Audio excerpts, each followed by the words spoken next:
नमस्कार जय मां समलेई समस्त को ये आज क्लास को स्वागत। तो पिला माने आज आम एनईपी 2020 आधार रे थिबा +3 4 semester Odia honours core 8 9 and 10 रो सिलेबस सहित सिलेक्शन लॉन्ग क्वेश्चन गुडी को आलोचना करिबा। तो +3 4 सेमिस्टर ओडिया ऑनर्स कोर 8 रो सिलेबस जता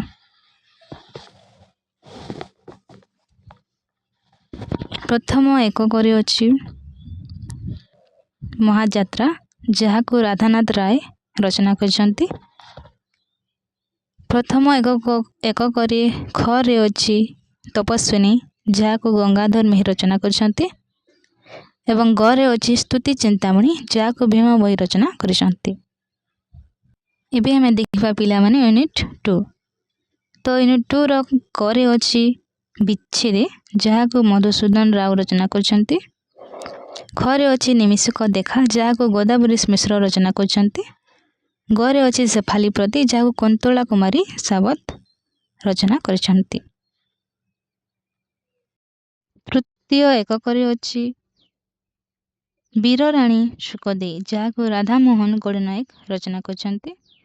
खरे अछि वीरही घन जहाँ को माया सिंह रचना करछंती एवं गरे अछि प्रतिमा नायक जहाँ को सच्चिदानंद राय रचना करछंती। यूनिट 4 रो करे अछि हमर ग्रामपथ जहाँ को विनोद चंद्र नायक रचना करछंती। खरे अछि कर्ण जहाँ को शैलेंद्र बारिक रचना करछंती एवं गरे अछि मृत्यु संपर्क रे जहाँ को ब्रह्मोत्री महांती रचना करछंती। एबे हमें देखिबा मेजर 8 बा कोर 8 रो सिलेक्शन लॉन्ग क्वेश्चन गुडी को। तो प्रथम रे अछि राधानाथ राय को महाजात्रा काव्यर प्रथम सर्ग रे वर्णित विषय वस्तु आलोचना करिबा। क्वेश्चन नंबर 2 रे गंगाधर मेहर को तपस्विनी काव्यर तृतीय सर्ग रे सीतांकर जो कारण्य वर्णना होइतिला ताहा एठारे वर्णना करिबा। प्रश्न नंबर 3 रे अछि हमर भीम भई को स्तुति चिंतामणि रो 37 बोली रे भक्ति और ज्ञान समन्वय उपर एक निबंध निबंध लेख और प्रबंध लेख। क्वेश्चन नंबर 4 रे अछि मधुसूदन राव का विच्छेद जहाँ बसंत गाथा कविता रे प्रकृति चित्रण रो विश्लेषण कर। क्वेश्चन नंबर 5 रे अछि गोदावरी मिश्र को निमिषक देखा गल्पर मुख्य चरित्र एवं वार्ता उपर आलोचना करंतु। हमें देखिबा पिला माने प्रश्न नंबर 6। तो कुंतला कुमारी सावतंक शेफाली प्रति कविता रे कविंकर आशावादी दृष्टिकोण को वर्णना कर। क्वेश्चन नंबर 7 रे अछि हमर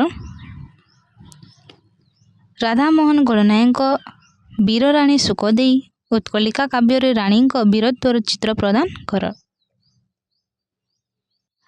क्वेश्चन नंबर 8 रे अछि मायाधर मानसिंह विरही जन कविता रे प्रेम एवं विरहर भावना को समीक्षा कर।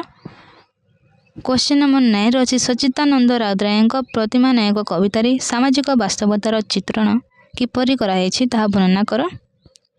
एवं क्वेश्चन नंबर 10 रे अछि विनोद चंद्र नायक ग्रामपथ कविता रे ग्रामीण जीवनर सौंदर्य उपरे आलोचना कर। पिला माने एही 10 टी सिलेक्शन लॉन्ग क्वेश्चन थिला मेजर बा कोर 8 रो ओडिया ऑनर्स 4 सेमिस्टर। एबे हमें देखिबा कोर 9। तो ये सिलेबस गुडी को तमे माने देखि नेबो। एबे हमें क्वेश्चन गुडी को आलोचना करिबा। तो मेजर 9 बा कोर 9 रो प्रथम सिलेक्शन लॉन्ग क्वेश्चन होची प्रथम ओडिया नाटक भाव रे जगमोहन लाल को बाबाजी नाटकर सार्थकता और ऐतिहासिक गुरुत्व आलोचना कर।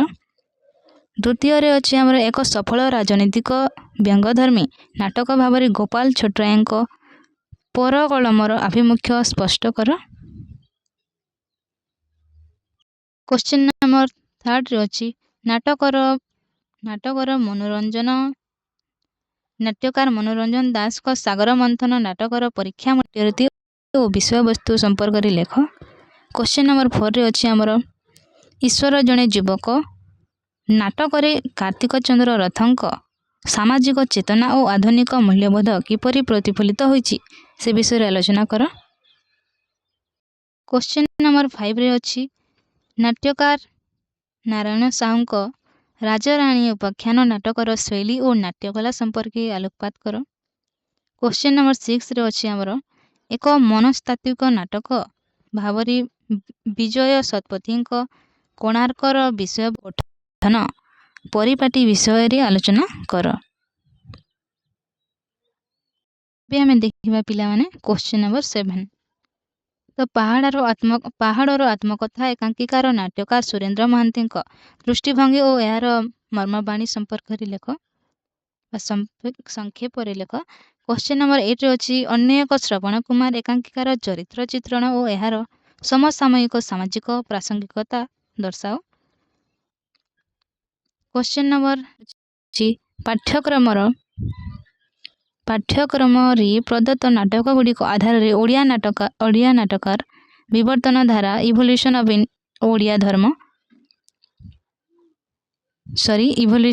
ଓଡ଼ିଆ ଡ୍ରାମା ସମ୍ପର୍କରେ ଏକ ପ୍ରବନ୍ଧ ଲେଖ।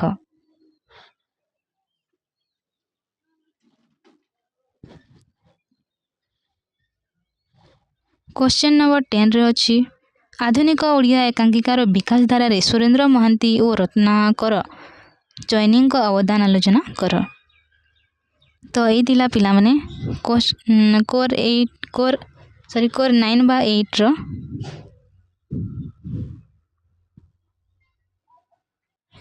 ପିଲାମାନେ ଏଇ 10ଟି ସିଲେକ୍ସନ୍ ଲଙ୍ଗ କ୍ୱେଶ୍ଚିନ୍ ଥିଲା କୋର୍ 9ର।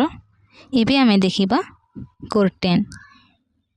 ତ ଏଇ ସିଲାବସ୍ ଗୁଡ଼ିକ ତମେ ନିଜେ ଦେଖିନେବ। ଏବେ ଆମେ ମେଜର 10ର ସିଲେକ୍ସନ୍ ଲଙ୍ଗ କ୍ୱେଶ୍ଚିନ୍ ଆଲୋଚନା କରିବା। ତ ପ୍ରଥମ ପ୍ରଶ୍ନ ହେଲା ଫକୀରମୋହନ ସେନାପତିଙ୍କ ଲଛମା ଗଳ୍ପରେ ବର୍ଣ୍ଣିତ ସାମାଜିକ ଚିତ୍ର ଓ ତତ୍କାଳୀନ ପରିସ୍ଥିତି ଉପରେ ଆଲୋକପାତ କର।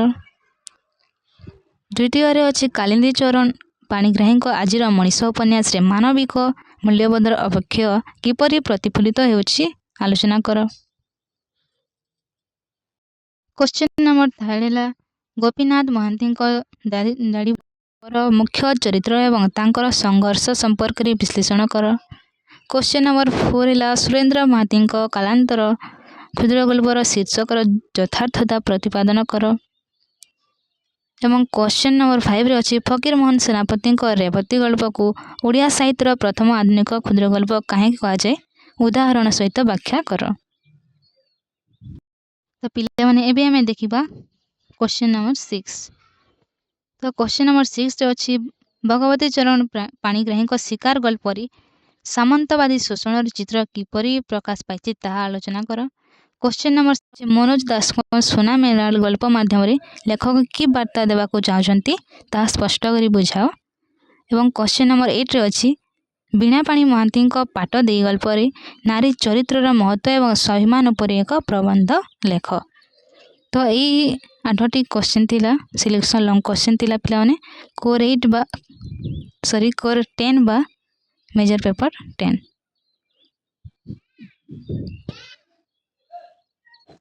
ତ କ୍ଲାସଟିକୁ ଏଇଠାରେ ହିଁ ରଖିବା। ଜୟ ମା ସମଲେଇ।